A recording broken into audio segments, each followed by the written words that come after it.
The diner fell silent in an instant. The loud laughter, the clinking of coffee mugs, the jukebox humming an old country tune, everything froze when the sound of a slap echoed through the small-town diner like a gunshot. An old man in a faded army jacket stumbled back, his wrinkled hand clutching his cheek, disbelief clouding his eyes. Across from him stood a young TikToker, tall, cocky, with his phone held up to record, his friends laughing behind him. He'd done it for views, for clout, for the cheap applause of strangers online. But what he didn't realize was that 40 bikers sitting across the room had just witnessed the whole thing. And every one of them was a brother of the man he had just humiliated. If you believe kindness, respect, and second chances still matter in this world, then please like, comment, share, and subscribe to Kindness Speaks. Let's keep spreading stories that remind us what real humanity looks like. The old man's name was Walter Briggs, 78 years old, retired Army veteran, a quiet man who visited that diner every Sunday morning. His routine never changed. Same table by the window, same cup of black coffee, same peaceful smile as he watched the world go by. He was known around town as Old Walt, a man who'd served 2 tours overseas, buried friends in the desert, and returned home to a country that had almost forgotten him. Yet he never complained. His eyes carried the weight of war, but his heart still carried peace. That morning, though, fate had something cruel waiting for him. The TikToker's name was Jason Reed, just 21, with bleached hair, a designer hoodie, and a phone that never left his hand. He'd been filming pranks all week, chasing viral fame with every cruel idea he could dream up. That day, he wanted something big, something shocking.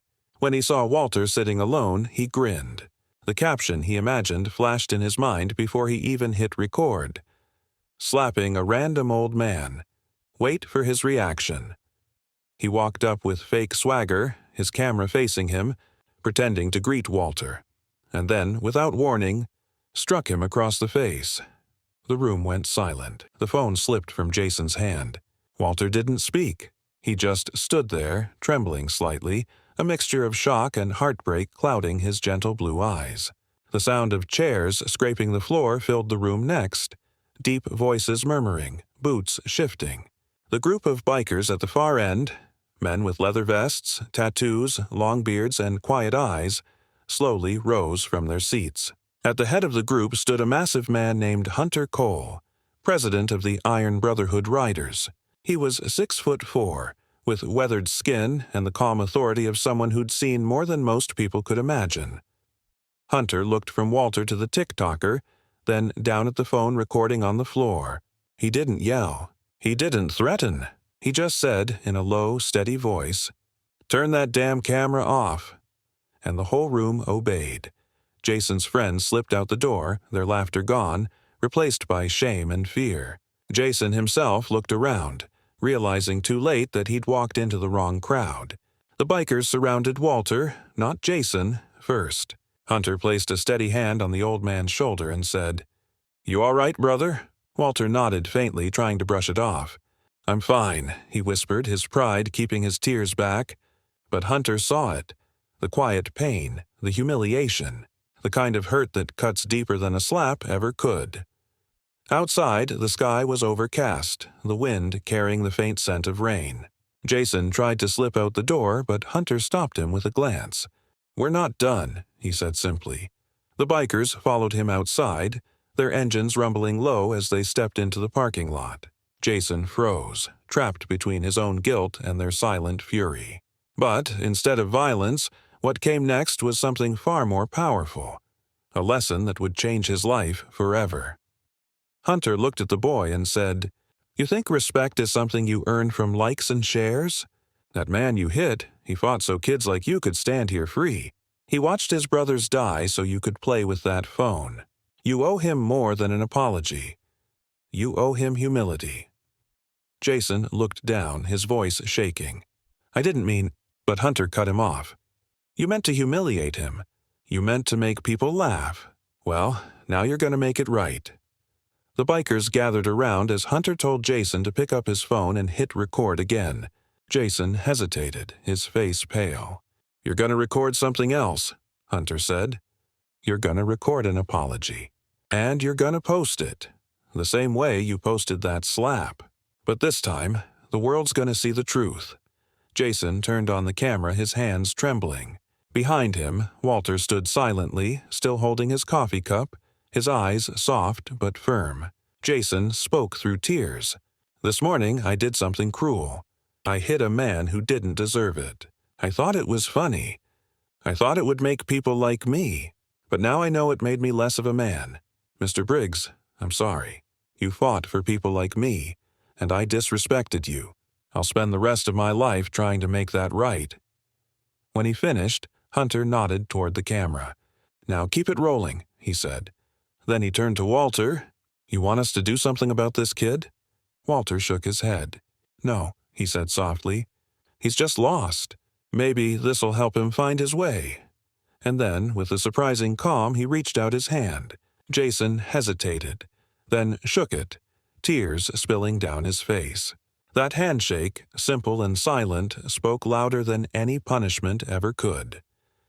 Over the next few weeks, the video spread like wildfire. Not the slap, the apology. It went viral for all the right reasons. People around the world watched Jason's tearful confession and the old veteran's forgiveness. Comments flooded in from veterans, parents, and young people alike. Messages about respect, redemption, and the power of owning up to your mistakes. Jason's life changed in ways he never expected. He stopped chasing views and started visiting veterans' homes, documenting their stories instead of mocking strangers. His content shifted from pranks to purpose. And Walter, well, he became something of a quiet hero. The diner started filling up every morning with people wanting to meet him, shake his hand, or just say thank you.